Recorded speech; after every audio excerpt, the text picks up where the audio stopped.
Hello, everyone. Jak Syn here on behalf of Fiend.com and Future Daze. And today it is another exciting episode of Artist Interviews. Today, I am sitting with the man, writer, and business owner, Darren DeToni of Lazerdiscs Records. How you doing today? Yeah, I'm very well. Thank you, Jack. How are you? I'm doing pretty good, nice, beautiful day. I'm off of work. I'm pretty happy about that. Nice and sunny over here. And I'm thrilled to be able to sit down and talk with you about all the amazing stuff you guys have going on. How is it where you're at right now? Very tough with the, current restrictions, but, we're not the only people struggling and suffering with what's going on. So just keeping things going, with a label, with writing. So, yeah, just trying to roll with it all, really. Well, that's awesome. That's awesome. And I know, with everything going on and the restrictions, the lockdowns and stuff like that, we're just trying to make the best that we can of it, especially right now with all the other variants out there. I know for myself, going into work every day, it's really tough because I got to wear like 2 masks just to make sure that things are good. You know what I mean? Because I want to take as many precautions as possible, washing my hands, all of that. Yeah. I think if you care about others, whether you believe in it or not, I think if you do play your part, then that's all that can be asked of you, really, just to be considerate for other people, do your thing. Exactly. That right there is a big thing, being considerate for the people, making sure that we're working towards a common good, if you will, making sure that we protect the vulnerable. And that's always a really great way to look at it. And, I hope that everybody out there, I hope that you guys are doing as much as you can to keep those especially vulnerable people protected as you can. So today we're going to ask you a couple of questions and see where it goes from here. Are you ready to get into it? Yeah, ready to go, ready to rock. Let's do it. So tell us about yourself and Lazerdiscs Records. Well, the record label, it's been going since 2015. And the only reason I got into working with the record label is because at that time I was working with Drive Radio. I'd been writing some health and fitness advice for a local newspaper in the West Midlands of England. Johan, who's Absolute Valentine, spotted my sort of stuff online and approached me about working with Drive Radio and reviewing music. I'd never reviewed music before, but he'd asked me the question. I loved music. I thought, why not? Let's give it a go. And then I think it's about 6-7 months down the line, he then approached me with the record label idea with somebody else who I'll not name. He's a very shrouded, mystical figure, and the three of us got the label going, and we haven't looked back since. And I think we just sort of got it going on the principle that we wanted a label that was all inclusive. That whoever banged on the door, it didn't matter who they were, where they were from. We just wanted a very family-orientated label, and that's the reason why I got involved. But just before I got involved with Lazerdiscs Records, I was working on a vaporwave label called Coliseum Records with a guy out in the States, and I loved it. I really got involved. I made a lot of mistakes. I learned a lot, but it really stood me in good stead with Lazerdiscs Records, and it's helped me with myself personally with writing, not just for the label, but outside of all that as well. Really, I haven't looked back from the 6 years ago that it started. Well, that's pretty awesome. Being able to get that going, get that off the ground, coming together and having that family-oriented atmosphere is really, really great, because it really feels like it's really a big, inclusive community. And I think that's what's really, really great about what you guys do. And you have so many amazing artists under the label. Really just solid artists you guys have. And, a lot of artists that I am a huge fan of. It's really great that, you guys came together to do that.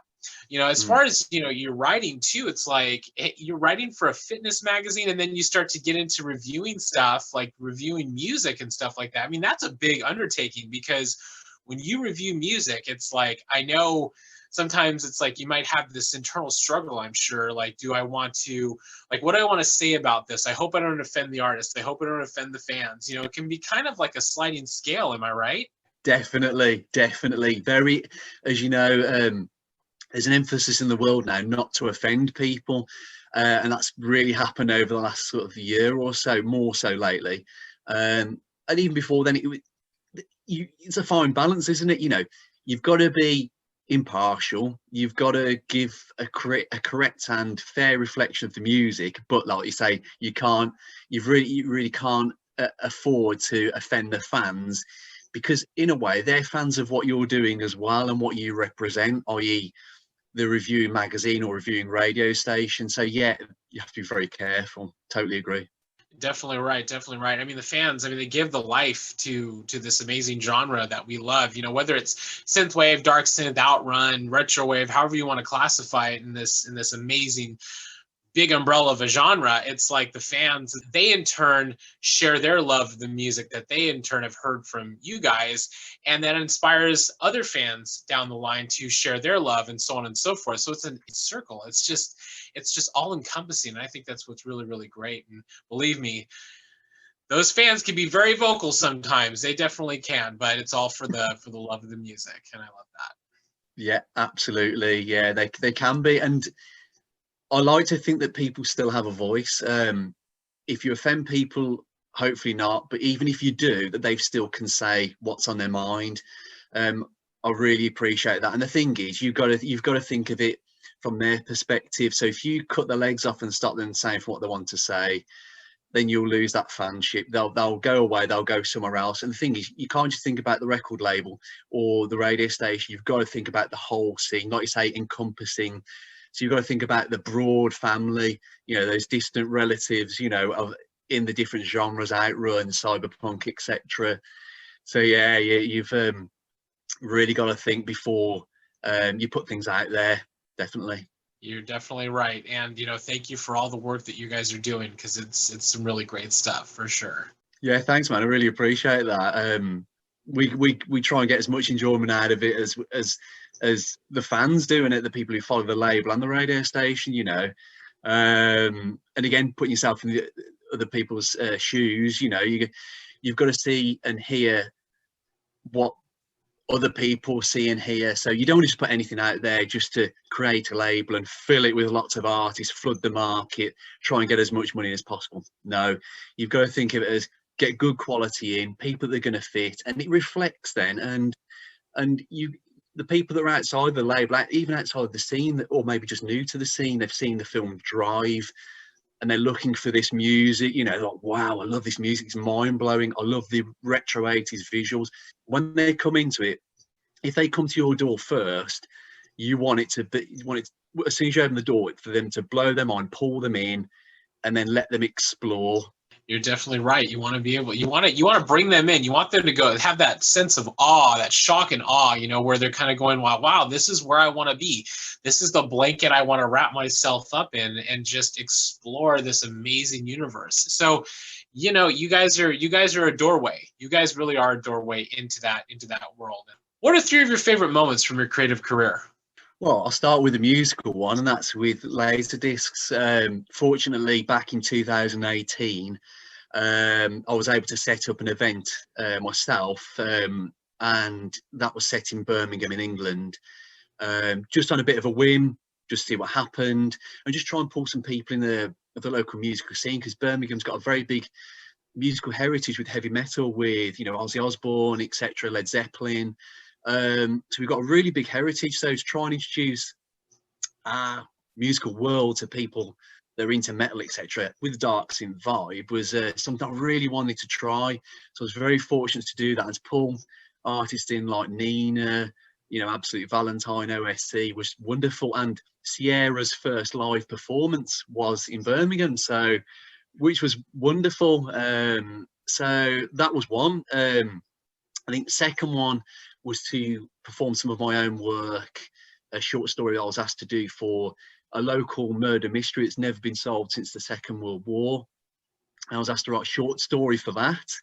A fictional story, involves the Nazis, sort of ritual killing, etc. And it was just wonderful, because you had a panel there that explained the whole mystery. You had a short film, there was poetry. It was a really big event at a town hall that there was 250 people there, and it was the first time I'd read to more than, I think, 40 people. It was incredible, and you having the spotlights, etc., on you, which was great as well, because you couldn't see anybody in the crowd. So I always remember the poet sitting next to me after she'd done a couple of recitals. And I was like, you know, how did it go? How did it go? She was like, great. You can't see anybody, you know. So that was it. It's just, I felt so relaxed, and I delivered it, and it was just a great experience. And the third one finally was, I'm working on my first screenplay at the moment. I was very fortunate to be asked to have one of my short stories turned into a short film, along with 5 other people from around the UK, and that's going to be part of a film festival in September. So what I write is, if you don't know or anybody else knows, is surreal horror, because I love the horror genre like yourself. So always have done, always will. And that at the moment, to work on that, and I've worked on the 4th treatment of the screenplay today, earlier on today, and we're hoping to start casting in the next couple of weeks. So yeah, it's another thing, and all these things have only happened since I was 28 years old, and I'm in my sort of, you know, 40s now. I won't say exactly where, but I never even started reading books till I was 28. So it doesn't matter how late it is in your life. If you want to do something with it, you can. Absolutely, you can at any time. Just go for it. That's all I'll say to anybody. That is amazing right there. You know, that, like, really, that is amazing. I am so excited that you have, you know, that you're getting that short story turned into a screenplay. I mean, that's really amazing. You know what I mean? I would love to see that, as, you know, as a movie. You know what I mean? I would love to see that. And I'm sure it's going to be freaking, like, epic, you know, and as well as, you know, because you as a writer, I'm sure, you know, as writing surreal horror as, if you know, as your genre, I'm sure that it's like, you know, like, what's that process like that goes like through your mind, like when you're writing? Like, do you have like a certain process that you go through, or is it just all just kind of coming at you, you know, in little pieces? I think it takes a catalyst. I think, like with anything creative, I think if you don't feel it, you don't do it, unless you have some sort of idea at the time. But with my own stories, I don't put pressure on myself. I just, you know, if I've got an idea, I'll just let it settle, just let it sink in. But it has to have the catalyst. So I could be walking around, I could see something, I could hear a snippet of conversation. It could be something in a film, you know. I could be watching Hellraiser or something, and then all of a sudden, bam, I've got that idea. But ultimately, like with any creative, you have to have that spark. You have to have that something that gets you going first. You definitely do. That's true right there. You know, it's like sometimes I'll be watching like a horror movie, or I'll be watching, you know, I think it's like any genre, but I think, like, you know, I'll be watching a horror movie and you kind of go like, well, I always have these questions in my head. Well, what if they didn't do this? Like, how much different would this story be if this person did this instead? You know, and it was like either like the villain character, or the final girl, or, you know, the hero. Like, what if they did something different? You know, like, how different would we navigate this story? And I always thought that it was really, really interesting. Like, I remember like thinking back to like that movie that you saw, you know, I don't know if you've ever seen it. It was Cabin in the Woods. And I remember seeing it and go, wow, this movie feels, you know, yes, it's like everybody thought when the trailer came out, like, oh my God, this feels like just a regular horror movie. And then they tilted like the genre on its side, and you kind of go like, this is much larger than I had ever thought it could be. So I think that's always amazing whenever somebody is writing something like, you know, a story, short story, a script. It doesn't matter. Like, whenever somebody is writing something, I always think it's so amazing how many different ways the mind can really come up with these really, if you will, dastardly ways of executing something. And I just think it's wonderful. Yeah, I mean, people like Clive Barker and David Cronenberg. Cronenberg's probably my biggest influence, because he can take anything really and make it horrific, but make it look beautiful as well. Like Videodrome, The Brood. You know, I think his mind, for me, is just fantastical. And I think any idea that you get, and people will question, people will ridicule, you know, at times. I've had people meet me at events, I don't know about you, but you're not what they expect, you know. They just think you're going to be some horrific paedophile or whatever. You're gonna have this sort of, you're gonna be stereotyped, you know. And they meet you and you're like, wow, you know, you're not that person. And again, Cronenberg's probably that person as well, because I remember when I first saw him on TV, and I thought that guy has come up with that, you know, those sorts of these things like Dead Ringers, etc. You know, he's just come up with these ideas that some of the parts in these films are horrific. And I think for me, you've just got to let your imagination run wild, and not worry about what people think ultimately. I think if you know this is probably as well, Jack, that you just switch off from that. You know, you let your imagination do its thing. You get it down with your music or with your words, and then that's it. You put it to bed. You know where to switch off. You know where to just close that door and open it when you're ready to again. Because like my last short story that was released had a soundtrack go with it. Was Thank You, Mr. President, and it's got quite a lot of gratuitous sexual scenes in there, and some bits are really horrific, you know, and someone being corkscrewed on a penis, and it's just, you just think, where did that come from? But you just put it out there, you know, just let it, just release it. That's true. Get it out there into the world. You know, that's the thing. It's like, as an artist, it's like, we do a lot of the time push the limits, you know what I mean? Like, it's you, when you're creating something, it's like you get into that creative mode, and you know, a lot of creative people will agree with this. When you're in that mode, nothing around you matters. Nothing around you at that point in time matters, except for what you're working on. And then when it's done, you put it out, and then you come back to it later and you look at it and you go, wow, like, where was my head at this moment in time? And I'll tell you where your head was. Your head was wrapped up in the thing. It was wrapped up in what you were doing. And you were constantly saying, how do I push? How do I push? How do I push? And I get to the point where I can't push anymore, where I've literally exhausted all of my imagination. You know, I've literally exhausted all of my creativity in this moment. And I think there's a beauty to that, you know. And you're right. It's like when you meet some of these people who create some of these dastardly things, like when I say dastardly writing, dastardly movies, you know, things like that contribute to a horror genre or like a suspense genre, thrillers, you know. You meet them and they're some of the most nicest people in the world that you'll ever meet. You know, they're just really nice. But you kind of go, like, what got you to that point to say these kinds of things? It's like Paul Verhoeven, right? You know, the guy, you know, did RoboCop and all that. You know, you kind of go like, he's a, from what I can understand, he's a nice guy, right? But the things that he's created have been like, you go, wow, this is an action movie, but it's also very, very violent. And I think he pulls from past experiences when he was younger. So it's like, this is where you are when you're wrapped up in creating that narrative or creating that world that you want to create. Sometimes it can get a little bloody, it can get a little bit messy, but all in all, it's art, and that's beautiful in a way. Yeah, very beautiful. Yeah, Verhoeven, I mean, his stuff, the ultra violence, I think it's just incredible. Yeah, and like you say, his earlier life, you know, he got lots of influences and reasons he went down the path he did, but his films, yet very artistically beautiful, very wonderful to watch.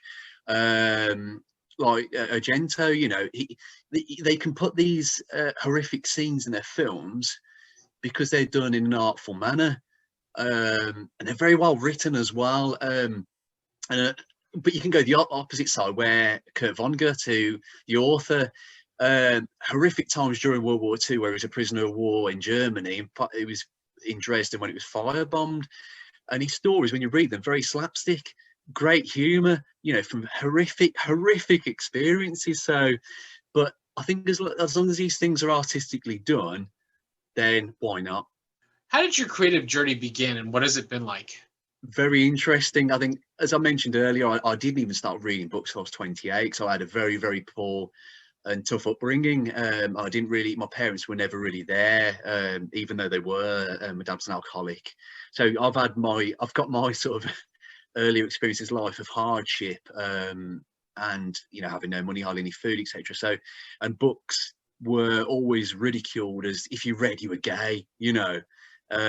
This is going back late 70s, early 80s, and So I think once I got into reading as such, my mind just opened creatively and just to the world. I started seeing people in a different light as well, and I became a better person, much better person than what I was. And I certainly wouldn't be here now, and I wouldn't have gone down this path.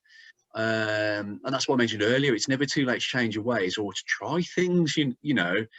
But yeah, I think getting the lifeline of music, because I've always been into music. I mean, where I used to go to illegal raves in the early 90s, you know, that were hosted in fields, you know, just people who just put up sound systems and it was go.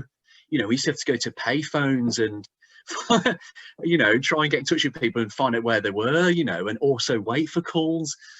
I got involved, you know, got to experience things with drugs, with music, and it was just fantastic.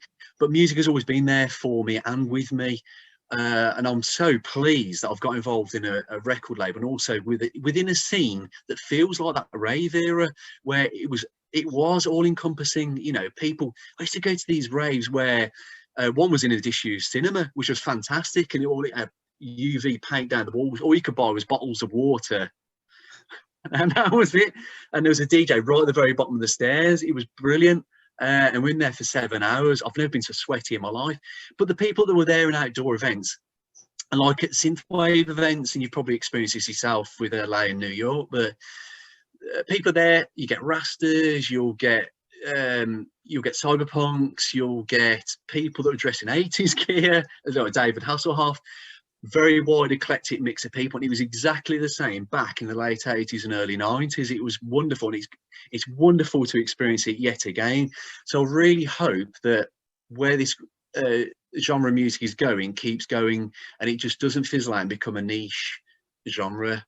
That's the beauty of this, about this. In this genre, there is this big rainbow. I always like to say it's a rainbow of people, because you have people from all different kinds of backgrounds who come to enjoy this. When we do the Nightwave and San Junipero events, you definitely get to see that there are people who are there that are like metalheads, people there who are hip hop, people who are there who are into alternative music, people who are there who like cyberpunk stuff. You're right. It is a very big mix of people, and they're all there for the love of the music. And that's what I think is just amazing, you know? Yeah. It's belonging, isn't it?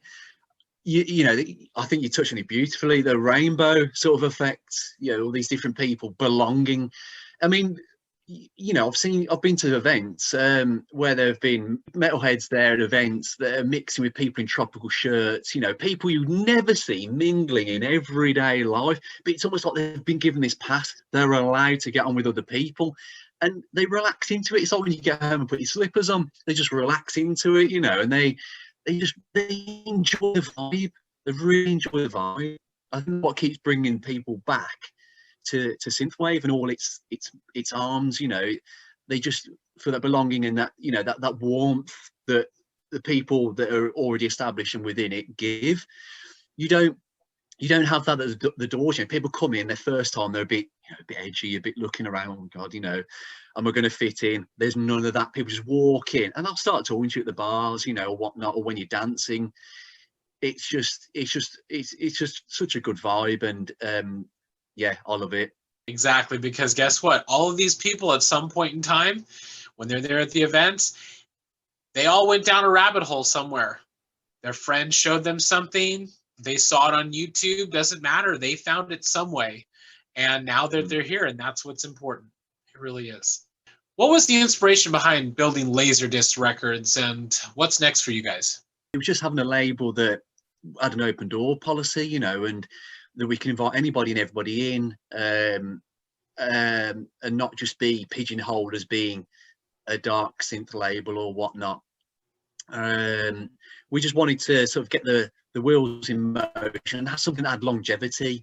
And I said to you two as well, I wanted it to burn like a candle and not like a piece of paper. Get as much out of it as you can and get out. I did not want that. I wanted a label that would go along, and not just along with other labels that help bring people in and a new artist in, encouraging others, but just to help the genre get along.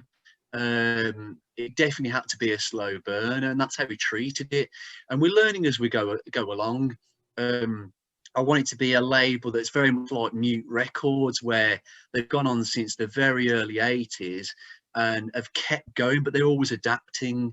So we won't certainly shut the doors to musicians that are not totally synthwave, not totally into that 80s sound. You know, if they're a cyberpunk artist duo or group, they can still come and say, look, we've got this, we think it's rad, what do you think, can we work with you? And really, I think we've just got to keep going, not be naive as to what's going on, you know, and you're blinded by us being now an established label.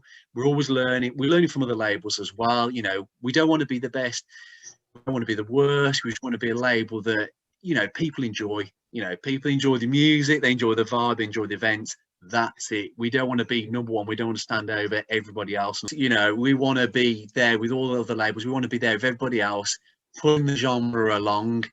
And that's what I think is great about you guys. I mean, yes, you guys want to make this, you know, a long-standing, like a label with longevity. And I think that's what's great, because you want to be there for as many emerging artists as you can be. And because this genre is so fluid, it changes. They're different.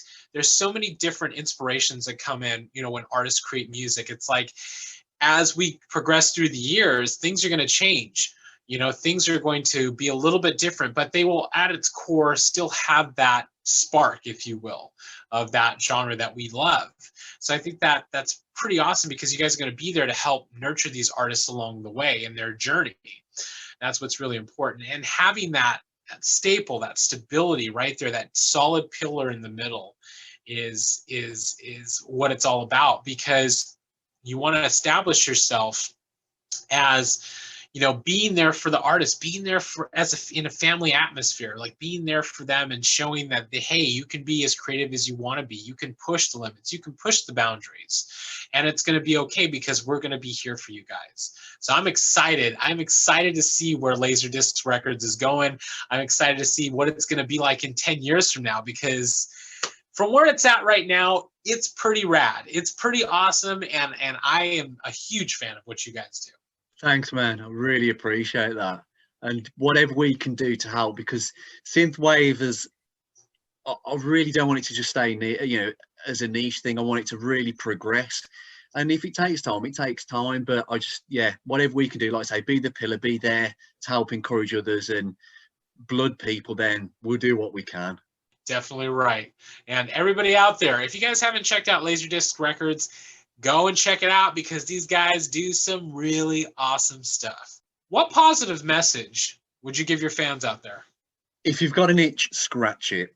Because I think if you want to be a musician, you want to be a visual artist, you want to write, just go for it. I think don't be worried about what other people think. That's what's important for me. We've had many people from lots of different artistical backgrounds approach us. You know, can we do video? Can we make videos for you? I've got a female band.